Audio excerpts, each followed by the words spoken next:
মা আবার পাঠিয়েছে মায়ের হাতের তৈরি করা শাক।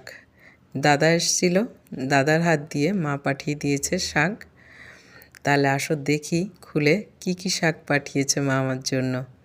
কলার পাতায় পেঁচিয়ে পাঠিয়েছে, এই জন্যে শাকগুলো খুব ভালো থাকে, তরতাজা।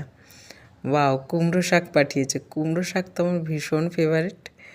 আর এদিকে মায়ের হাতের বানানো কুমড়ো শাক দিয়ে আমি আগেও তোমাদের রেসিপি করে দেখিয়েছি। এটা দিয়েও কিছু করার ইচ্ছা আছে, দেখা যাক কী করি। আর এদিকে দেখো পালং শাক পাঠিয়েছে। পালং শাকগুলোও কিন্তু খুব সুন্দর, একদম সার ছাড়া শাক মানেই দারুণ। আস্তে আস্তে একটু নেতিয়ে গেছে শাকগুলো, বাট খুব সুন্দর। ও মাই গড, এই শাক আমার ভীষণ ফেভারিট। তোমরা কী নামে ডাকো জানি না, তবে আমাদের ওখানে নোটে শাকও বলে, আবার পুরা নোটে শাকও বলে। এগুলো ছোটো ভাতের সঙ্গে খেতে এত ভালো লাগে, মানে তোমাকে সেটা বলে বোঝাতে পারবো না। আমাদের ঘরের সবার ভীষণ ভীষণ ফেভারিট এই শাকটা। আমরা খুদ দিয়ে খেতে খুব ভালোবাসি। খুদ মানে ছোটো শাক।